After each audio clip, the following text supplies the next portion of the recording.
habíamos quedado en un texto de Filipenses capítulo 3, el versículo 12, 13 y 14, cuando Pablo habla acerca de la perfección.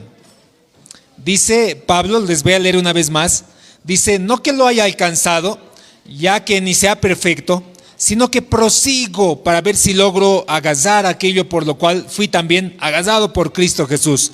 Hermanos, yo mismo no pretendo haberlo ya alcanzado, pero una cosa hago, olvidando ciertamente lo que queda atrás, extendiéndome a lo que está delante, prosigo a la meta, al premio del supremo llamamiento de Dios en Cristo Jesús. Así que todos los que somos perfectos, esto mismo sintamos, y si otra cosa sentís, esto también se los revelará Dios. El mensaje de hoy es acerca del proseguir en la meta. Algunos jóvenes saben que una de mis pasiones era las caminatas. Lo digo era porque ya creo que me he jubilado, porque estoy ya en la última caminata que fui, realmente me fundí las rodillas. Les hablo del camino del Inca. Si alguno de ustedes ha ido alguna vez, es una experiencia muy bonita para los que disfrutamos de esa experiencia, pero para aquellos que no, dicen, esto es sufrimiento. En mi caso, yo he ido a 10 caminatas desde mis 15 años más o menos, al Choro, al Taquesi, y dentro de estas caminatas les comento que en las caminatas no hay camino desde torno. O sea, uno cuando ya empieza a subir la cumbre y empieza a descender la cumbre, sea aquí la cumbre de Villa Fátima subiendo arriba, entrando a Yungas, o sea la cumbre que en el camino del Taquesi se empieza de la zona sur abajo, Ventilla hay una comunidad, ¿no? De aquí del Alto, otra comunidad, y desde ahí arriba subes a Taquesi, y una vez que vas descendiendo el primer día, cerca al atardecer, a las 3 de la tarde, has descendido tanto, que ya te cansan los hombros, te cansa la mochila, estás bien agotado, y ya estás queriendo llegar al primer punto de descanso. Y cuando meditas y dices, o vuelvo, ya no hay punto de retorno, porque volver va a ser mucho más cansador que continuar hasta el camino. Gracias a Dios nunca me ha tocado la oportunidad de regresar otra vez. He visto un video ahí en YouTube que se llama la caminata de la muerte o algo así, hay de unos jóvenes que el año 2019 pasó, creo, hubo una gran tempestad de lluvias en esa época y literalmente el río llevó los puentes, se llevó el camino y ellos quedaron atrapados por varios días en un puesto de parada, y el camino de ellos tuvo que ser desde torno. Vinieron los bomberos, los rescataron los del SAR, pero en mi caso no. Siempre que empecé el camino, aunque me dolían las rodillas, aunque tal vez alguna señorita se ha lesionado, porque he ido a caminatas donde normalmente las niñas, las señoritas se lastiman sus tobillos o les pican mucho los mosquitos y se hinchan sus pies y teníamos que cargarles en camilla. Gracias a Dios las últimas caminatas que hemos ido con los jóvenes de la iglesia no pasó algo así, pero en otras caminatas sí fue. Tuvimos que hacer mochilas camillas de varas de madera con chamazas y llevarle hasta el destino final. Pero siempre que uno empieza una caminata, la termina, cual sea fuera la situación.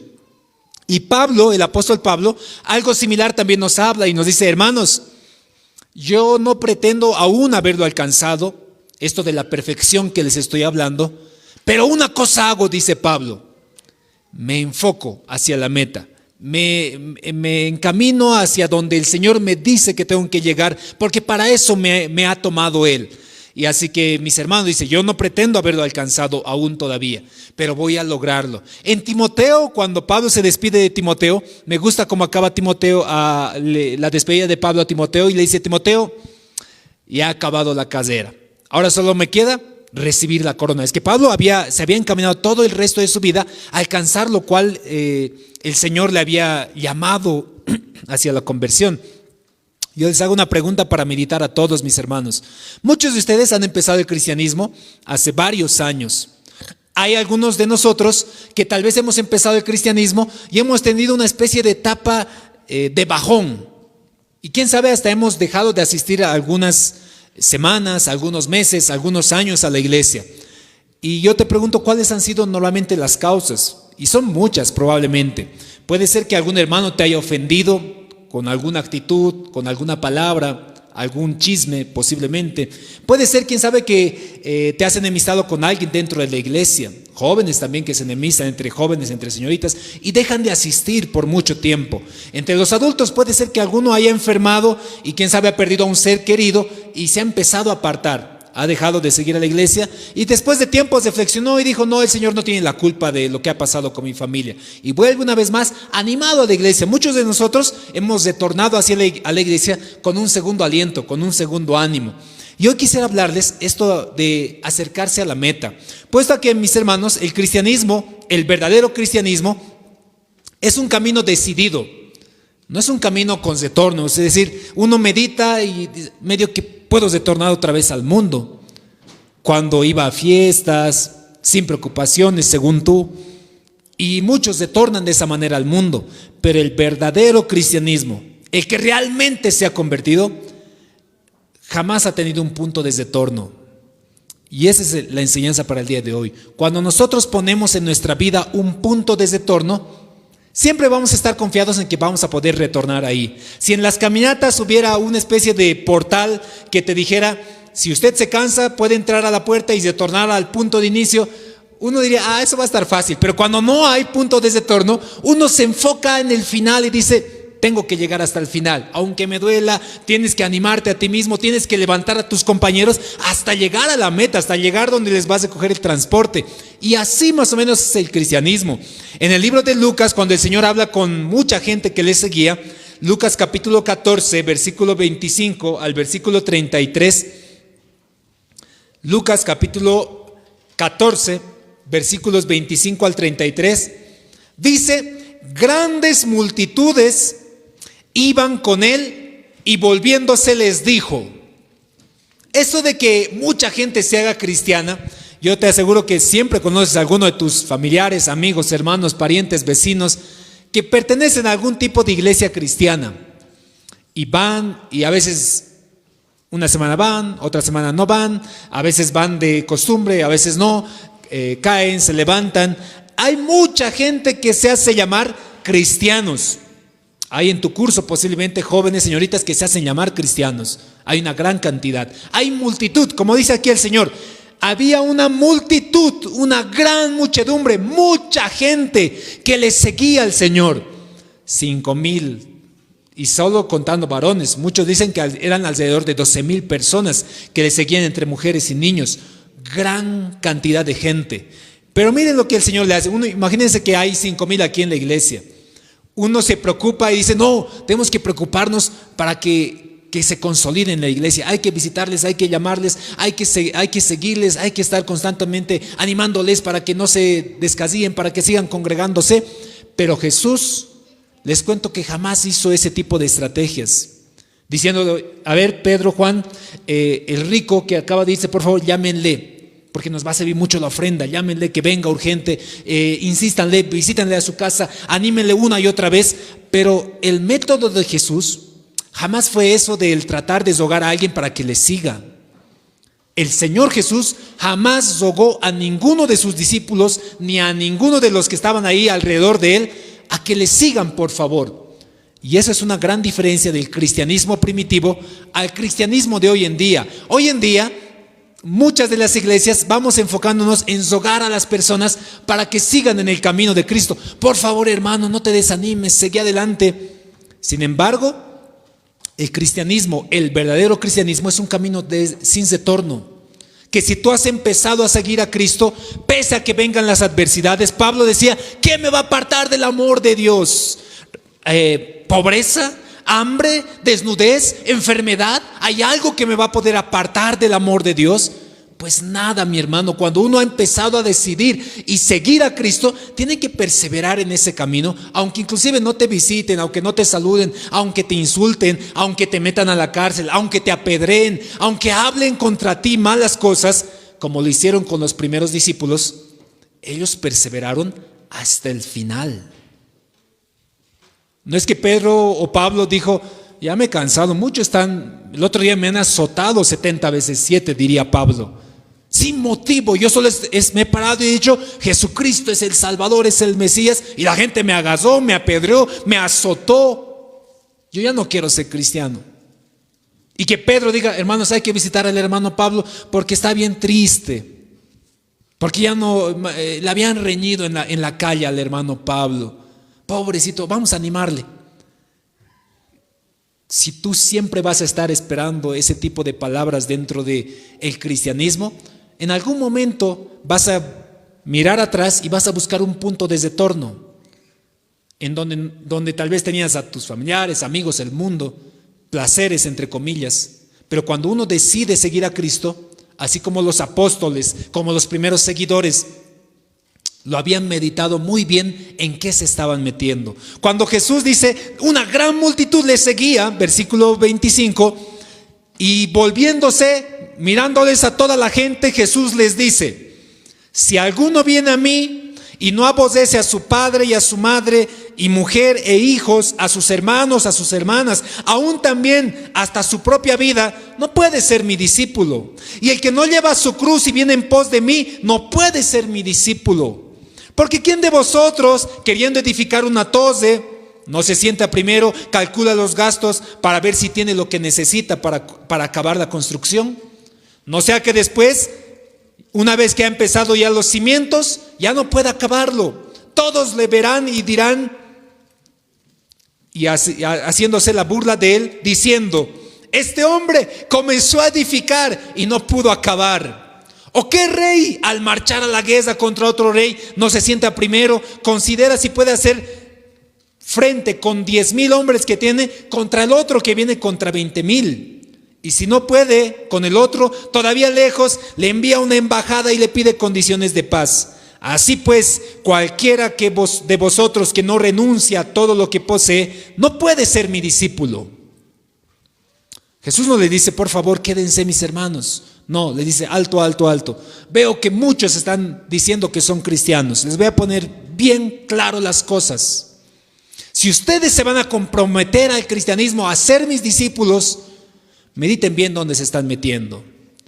Y esto de la construcción es una figura bien interesante, porque el cristianismo es una construcción, es un proceso, es un camino. Como Pablo decía, hermanos, yo no pretendo acabar todavía, yo estoy todavía en proceso. Es como decir, tú estás empezando a construir, y en la construcción de la vida cristiana van a venir conflictos. Todos aquellos que han construido, aunque sea una muralla, saben que es costoso. Implica esfuerzo, implica poner material, implica trabajar duro, lastimarse. Y en la palabra dice, no vaya a ser que ha empezado a seguir a la iglesia, ha empezado a venir unos cuantos domingos y vino un problema, vino una dificultad, alguien le trató mal y se fue. No acabó esa construcción que él había empezado. ¿Qué dice la gente?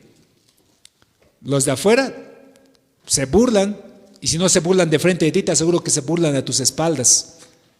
Mira ese, se está tomando cerveza, sí, el año pasado en la iglesia estaba cristiano, a ver, era ahora, mira, está sirviéndose, está bailando en la entrada. No te lo dirán de frente, pero igual la gente se burla. Por eso Jesús le decía, pongan bien claras sus intenciones de seguirme, porque sus intenciones, quién sabe del constructor era, ya me imagino tener una gran torre construida, mi muralla, y dice, ya voy a entrarme a la iglesia. Ya me imagino ahí dentro de la iglesia, predicando todo bien, el Señor me prospera, voy a estar en los cielos, pero tu enfoque está mucho más allá. El cristianismo es una vida de camino, a diario. Uno va venciendo el pecado, va siendo acompañado por el Espíritu Santo, va venciendo a diario con el Señor. Hay victorias y hay derrotas también dentro del cristianismo. Y Jesús le dice, hermanos, o a todos los seguidores, alto, si deciden seguir a Cristo, no es a la ligera. Es un camino sin retorno. Tienen que seguir a la meta hasta alcanzar la meta. Hay muchos relatos de los corredores olímpicos que se lesionan en plena caminata. Hay uno de ellos que me gusta, no recuerdo el nombre, que se lesiona y su padre viene a ayudarle. Él está cojeando y quiere llegar a la meta y su padre dice, hijo, ya estás lesionado, ya está muy lejos la meta. Y su padre lo levanta entre los hombros o le carga entre los hombros y le ayuda a llegar a la meta. ¿Por qué dice su hijo? No, papá, yo he venido si no viene a ganar la carrera, a acabar la meta, hasta llegar a la meta. Y es lo que dice Pablo, hermanos. Dice, sigan hasta la meta, hasta el final, hasta donde el Señor les ha llamado para la salvación. Qué triste va a ser que tú has empezado la carrera y que vino una prueba y abandonaste.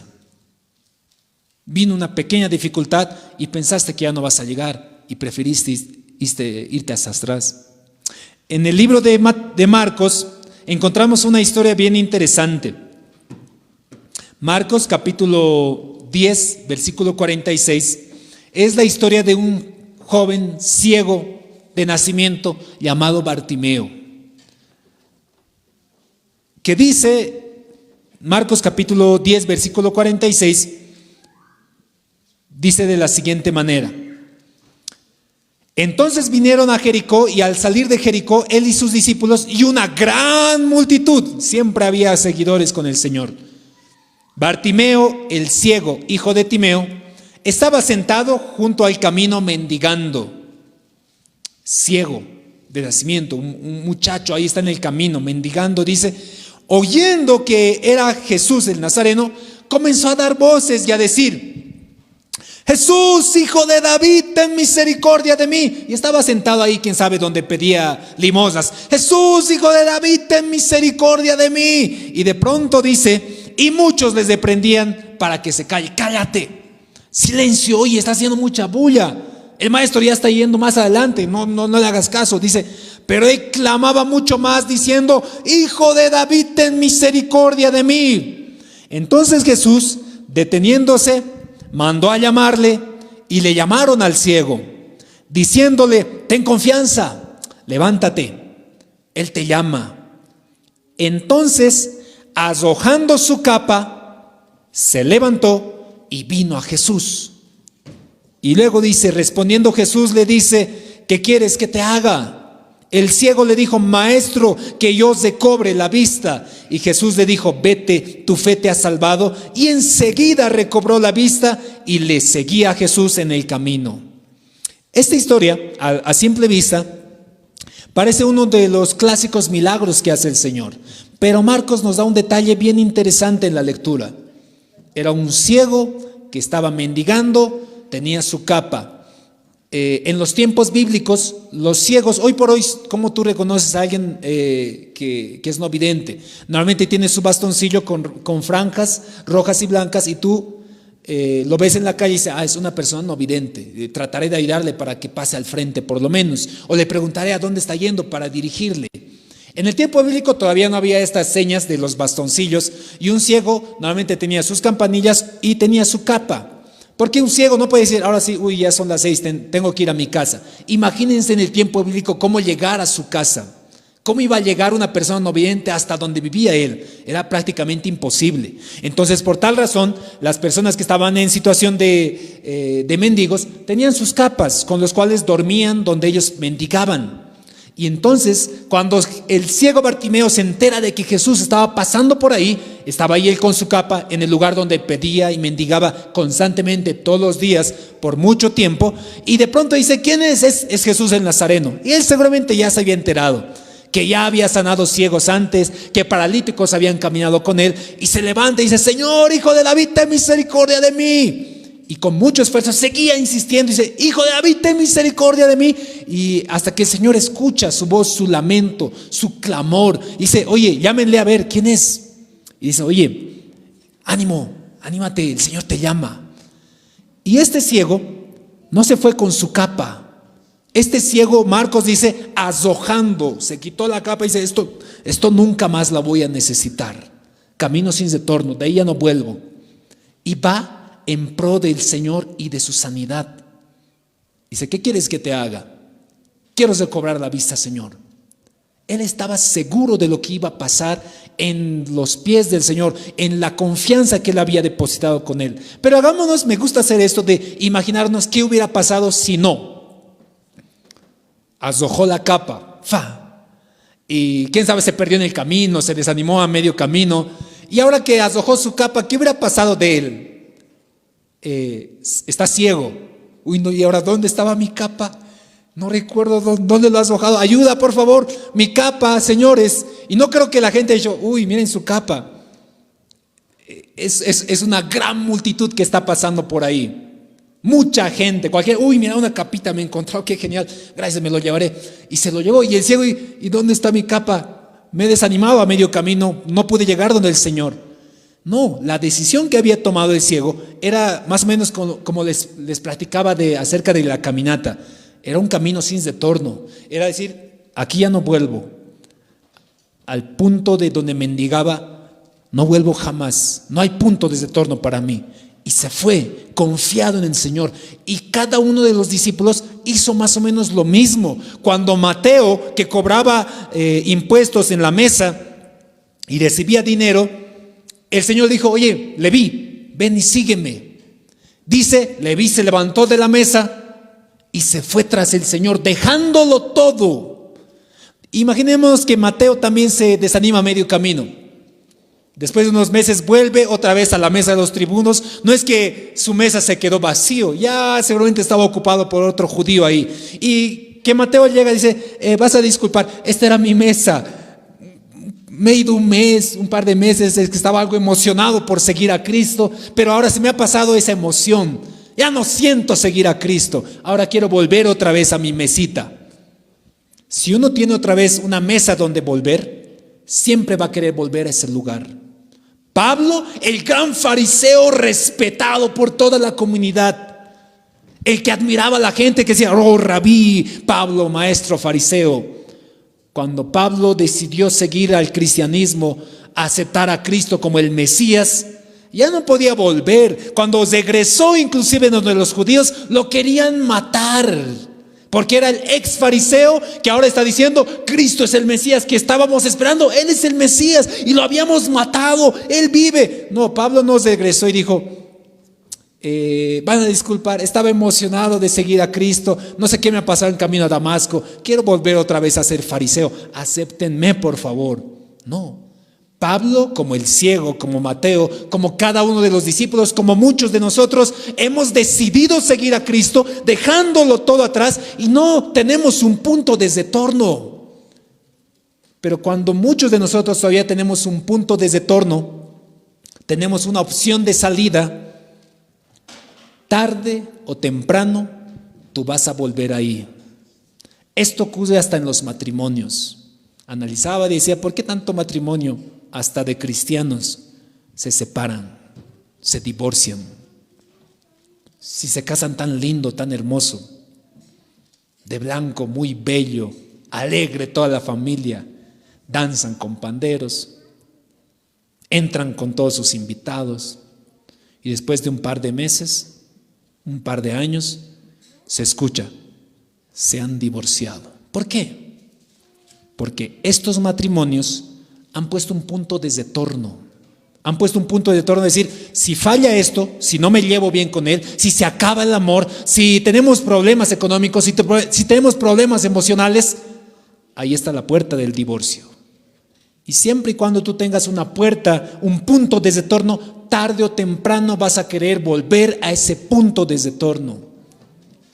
Si un matrimonio que tiene dificultades, y todos los matrimonios son testigos aquí, siempre van a tener dificultades económicas, emocionales, de humor, de diferentes razones que puede haber dentro del matrimonio, pero si entre ustedes como esposos no tienen una opción de divorcio, es decir, no, si tenemos problemas, aprendemos a solucionarlos.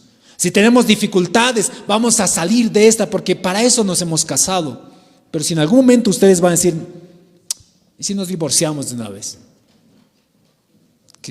Que es el camino de retorno más fácil, pero para ir adelante se necesita mucha determinación. Y en el cristianismo, mis hermanos, es de la misma manera. Se necesita determinación para seguir a Cristo, porque van a venir dificultades, van a venir problemas, van a venir tentaciones, vas a caer, vas a pecar, pero sin embargo, dice la palabra de Dios en Proverbios, 7 veces cae el justo y las 7 se levanta.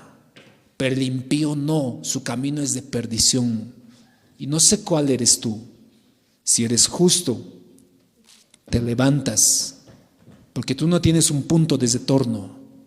Tu meta está adelante con Cristo. Y para terminar, cuando Cristo vino aquí a la tierra, cuando se hizo hombre, Él no puso un punto de retorno. Cuando vino, Dice la palabra de Dios que sabía a lo que vino. Sabía que era su camino hacia la cruz, por la muerte y sacrificio suyo nosotros íbamos a recibir salvación. Sabía lo que él estaba metiéndose cuando vino aquí y se hizo hombre. Y no tenía un punto de retorno. Porque si hubiera tenido un punto de retorno hubiera sido fácil para el Señor decir, ya, si estoy fallando, me puedo retornar otra vez a ser Dios y todo normal. Pero no, se hizo hombre. Y cuando se hizo hombre, miren este riesgo. Cuando se hizo hombre, dice la palabra de Dios, porque la paga del pecado es muerte, mas el regalo de Dios es vida eterna. Y dice la palabra de Dios que Jesucristo, que era Dios, se hizo hombre, fue tentado en todo. Dice la palabra de Dios, ¿sí o no? Dice, y Jesucristo fue tentado en todo. ¿Qué significa? Que las tentaciones que tú vives a diario, joven, señorita, mi hermano, mi hermana, el Señor también las padeció. Y si hay posibilidad de tentación, hay posibilidad de pecado, hay posibilidad de caída. ¿Y qué tal si el Señor cae en ese proceso? Según la Escritura, en lógica hablamos, es muerte, porque la paga del pecado es muerte.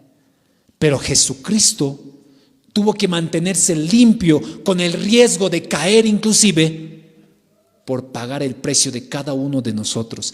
Y dice la palabra de Dios, pero Él no pecó, sino que se mantuvo limpio, fue tentado en todo, pero no pecó a diferencia de nosotros.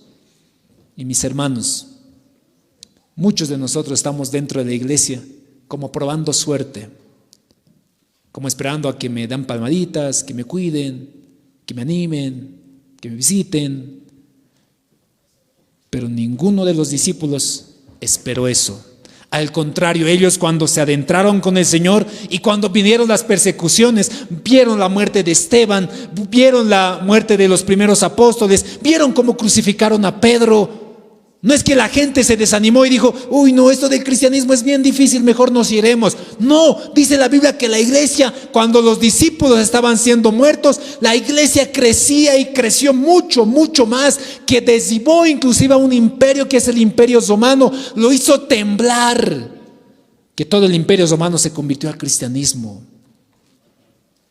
Confía en el Señor en este proceso. No pongas un punto de retorno en tu vida, ni en tu matrimonio, ni siquiera en tus estudios. Varias veces digo a los jóvenes, ¿no? Si yo voy a poner un parámetro, es decir, yo voy a ir a probar, desde el 50 hasta el 100 tengo para probar. Está fácil, estás relajado. Pero cuando tú te pones, no, tengo desde el 90 hasta el 100, tú te pones en situación y dices, no, tengo que esforzarme más, tengo que hacer mis tareas, tengo que asistir, tengo que participar, tengo que aprender. Y eso va siempre en cualquier área de la vida. Si uno pone puntos de retorno a lo largo de su camino, cualquier rato está pensando y mirando, puedo retornar todavía, voy a estar seguro. Pero cuando uno va adelante a las ciegas con esfuerzo, dice, no, me he puesto una meta en la vida, estar en matrimonio hasta que la muerte me separe. Me he puesto una meta en la vida, acabar mi profesión hasta donde alcance. Me he puesto una meta en la vida, empezar esa empresa y ver que prospere. Me he puesto una meta en la vida, ver que mis hijos crezcan saludables y temerosos del Señor. Pero si tú en ese proceso no vas hacia esa meta y vas a estar viendo constantemente atrás, jamás vas a llegar a la meta. Por eso Pablo dice, yo prosigo a la meta, olvidándome lo que queda atrás. Voy a tomar y voy a agarrar aquello por lo cual el Señor me ha llamado. No sé si recién te has levantado dentro de la iglesia, si después de tiempo de desánimo otra vez estás intentando seguir, pero ahora que estás decidiendo seguir, como el Señor te dice, si no eres capaz de tomar tu cruz, si no eres capaz de calcular lo que implica seguir al Señor, tienes muchas cosas por hacer aquí en el mundo. Placeres, divertirte, pero seguir a Cristo implica también su esfuerzo, implica también su determinación de seguirle hasta que Él venga o hasta que Él nos llame. Y lo hermoso de que el camino del cristianismo no termina cuando morimos. algunos dicen, no, la vida es hasta que morimos. No, en el cristianismo la vida es hasta donde el Señor nos llama.